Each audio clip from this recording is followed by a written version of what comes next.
তো গাইস আজকে আমরা এসেছি উল্লাপাড়া ফুড কানেক্ট রেস্টুরেন্টে, সরকারি আকবর আলী কলেজের সামনে। এখানে সবচেয়ে বেশি স্পেশাল যেটা আছে আমরা সেটাই অর্ডার করেছি, কাচ্চি বিরিয়ানি। তো আমরা চিকেন মাটন দুটোই অর্ডার করেছি। মাটনে আছে 2 পিস বড় বড় খাসির মাংস এবং চিকেনও আছে, দেখেন 1 পিস বড় চিকেন পিস। তো একটা আলু আছে, মাটনের মধ্যেও 2টা আলু থাকে। তো পাশাপাশি সালাদ টালাদ সবই আছে মোটামুটি। দেখা যাক, খেয়ে বোঝা যায় আসলে কি আসলে খেলাম। খাবার মোটামুটি ভালোই ছিল, খারাপ না। মোটামুটি খাওয়ার মতো আর কি। বিশেষ করে চাউলের কথা যেটা বলবো, মোটামুটি অনেক সুন্দর চাউল, বাসমতি চাউল যেটা আছে সম্ভবত সেটা দেয়। আর যে মাটনের যে পিসগুলো আছে একদম একদম নরম, দেখুন কামড় দেওয়ার হাত দিয়ে একদম ছিঁড়ে যায় কামড় দেওয়ার সাথে সাথে।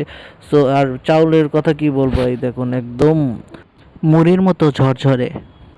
মনে হচ্ছে যে ইন্ডিয়ান কোনো একটা বিরিয়ানি খাচ্ছি আমরা। তো যাই হোক, পরিবেশটাও খারাপ না, পরিবেশটাও অনেক সুন্দর, দেখতেই পাচ্ছেন। তো অবশ্যই আপনারা সময় হলে অবশ্যই এখান থেকে ঘুরে যাবেন, দেখে যাবেন কীরকম খাবারটা। আমাদের কাছে মোটামুটি ভালো লেগেছে, আপনারা চাইলে ট্রাই করতে পারেন। আর ভিডিওটি ভালো লাগলে অবশ্যই লাইক কমেন্ট শেয়ার দিয়ে পাশে থাকবেন, সাপোর্ট করবেন। ধন্যবাদ সবাইকে।